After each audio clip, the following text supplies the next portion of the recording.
Hey Pisces, welcome to your January 2021 reading. We're going to go into the overall energy in just a moment of what is going to happen with you this month. And we're going to look at the crystal that is most supportive to you, the energy of that crystal. You could have that crystal with you. You could envision the energy of the crystal and absorb it if you like. We're also going to look at what spirit animal is supporting you this month, as well as the chakra that is going to help you this month. It is a general reading, and you could be a sun sign, moon sign, rising sign, or Venus sign, Pisces. And if you're not quite sure what that means, I'm going to try and remember to leave the information in the description box below, talking about your sun sign and your moon sign and all that good stuff. Is based on your natal chart and what signs the planets were in the moment you were born. So that is what we're talking about. But let's go ahead. You could even be watching for someone that's a Pisces. And I mean, either way, I'm grateful that you're here participating in this and hearing what Spirit has to say. Okay, so this is the Crystal Spirits Oracle Guide, Oracle deck. And it's by Colette Baron Reed. And I don't know it off by heart, so I will be reading from it in this reading, because some of the passages are really hit home. And so I'm being guided to do it that way with this particular deck. Okay, that's actually very pretty. We have blue lace agates, and we have 12. So we have lots of threes coming out for lots of zodiac signs. I don't know. I'm going to have to check numerology and see if it's a 3-year coming up, or there's something to do with 3. It's the return of joy, creativity, communication. But let's see, because we have self, peace through communication or joy, right? Creating self for your peace for yourself. But I really want to look at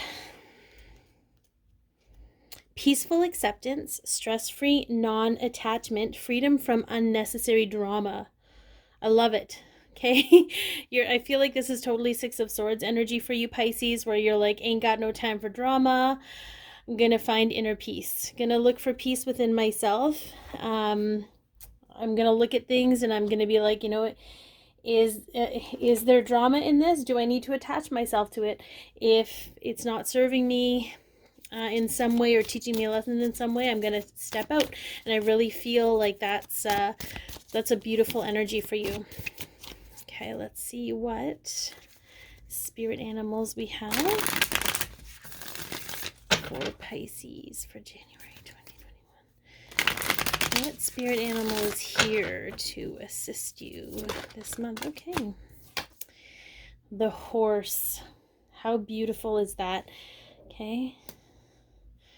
I really feel horses really are a peaceful energy, but they're also a very strong and determined energy.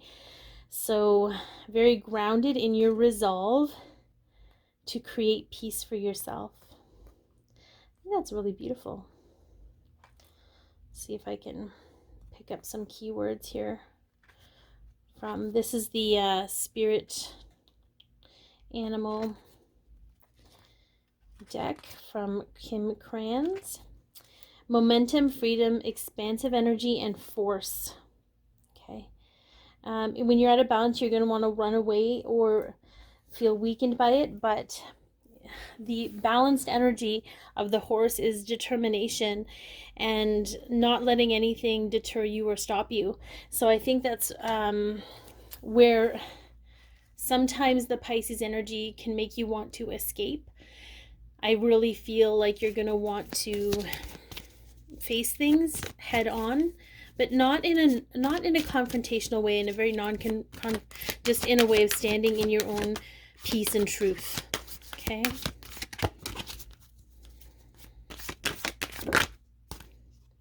Psychic development. Yeah, well, you're one of the more psychic signs of the Zodiac. So I do feel like this is peace through knowledge, but it's also I feel, because 9 is a cycle ending, but okay, because it's a cycle ending, it's like what they're showing me, because there's like this bubble, I feel like whatever you've been blocking yourself with, Pisces, in regards to your own psychic development, is going to be coming down. There was part of you that blocked it out of fear. Part of it was somebody else's fear blocking you, and more of just, and not in a they have more power than you or more control than you.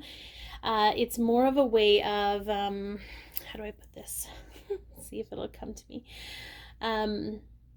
It could be something that maybe your parents were afraid of growing up and you absorbed their fears about it. It's more of that kind of energy, or society's fear around the unknown and things they don't really understand. Okay, so let's get into this month for you here, Pisces. What do we got?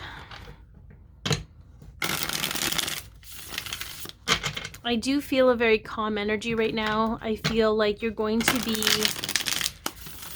seeking that calm all the time, which is okay, because it's part of that meditative energy for yourself. Okay. Yeah.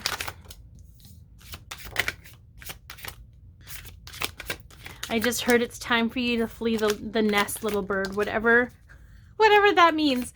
Whoever that's for, it's time for you to flee the nest. Okay, we get that Queen of Swords.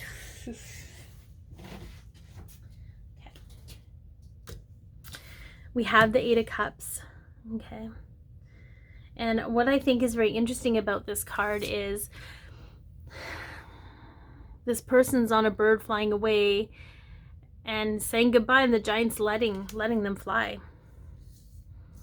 Okay, we have the King of Cups. This came out first. The Four of Wands, the Wheel, and Death in reverse. Okay, so I feel like this is possibly relationship related, even though we'll get more into the extended version around love and romance.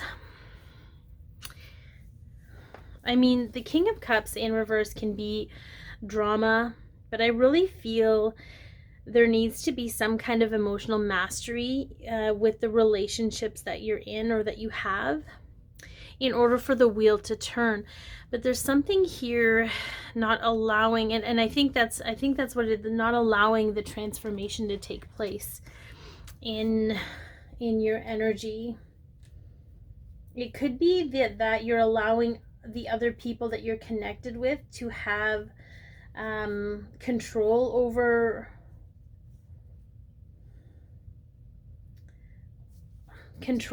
your change, over the things, over the transformation. I feel there's a fear of change happening here. I feel that there's sort of grieving, clinging to sentimentality, clinging to past sentiments or things that were sentimental for you or that were monumental in your life, that you feel if you let go of,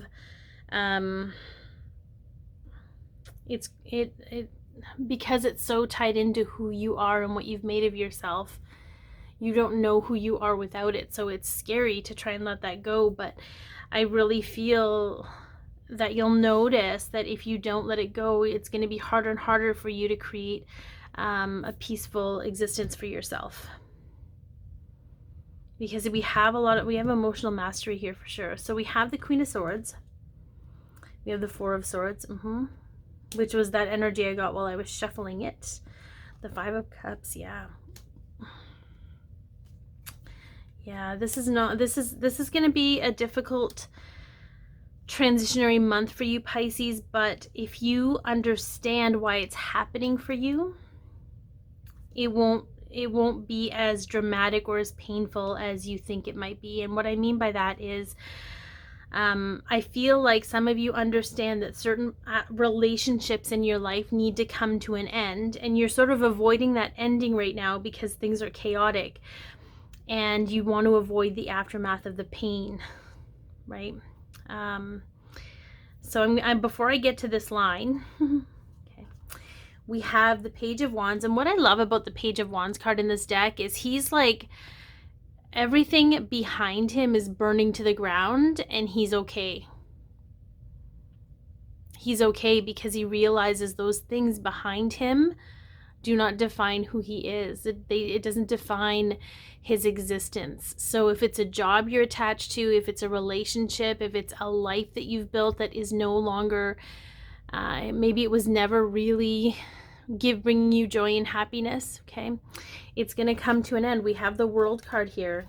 We have the Sun. There's going to be clarity around what you're hanging on to. You may be hanging on to certain things out of fear, and there's no judgment with that. We all do that as human beings, right? We come from that place of scarcity, and we think if we just work hard enough, we can create the life of our dreams.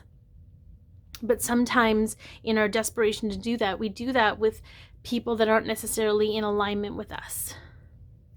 Okay. The Queen of Swords in this particular line to me represents an energy of a very hard, because the Queen of Swords can be very decisive and a really good healthy boundary energy, but I really feel like this is somebody that's very mean and can cut deep. Okay, whether it's male or female, it doesn't matter. But their words cut deep. They cut hard. They're hard. Okay, and it's how it affects you is it has a profound effect on you, is what they're saying. It's interesting that the Four of Swords is coming before the Five of Cups and the Three of Swords, because what I get from that is almost bracing yourself and building yourself up for the aftermath, because I feel on some level you understand, and this might not be for everybody, but you understand that things have to change in order for you to become healthy, in order for you to have a healthy, happy life. So the Five of Cups and the Three of Swords tells me that you have a fear of either experiencing things that you've experienced in the past with failure, or you've witnessed other people's past failures and you don't want to become a cliche or a statistic. And so feel into that, because we have the Seven of Wands. Like, this is this insurmountable beast energy that's kind of keeping you stuck in this place, but you're still rising to the challenge because you ultimately understand. That's your horse energy. Your horse energy is going to come through and be stubborn about it, because this shift needs to change in order for you to create peace for yourself. There's too many other people or too many other things that aren't really concerned about your well-being, because they're super concerned about their own. Okay. So here we have a need to walk away towards it's almost like if you would just rest and come into union with yourself, you'd be able to navigate the pain and finally let things transition, but you're trying to run away from that, some of you. Okay. So if you can, I know that's hard. If you can be steadfast in quieting your mind and going into your heart space, okay, it's going to really help you transition. The transition's coming. I'm surprised there isn't a Tower card coming up right now.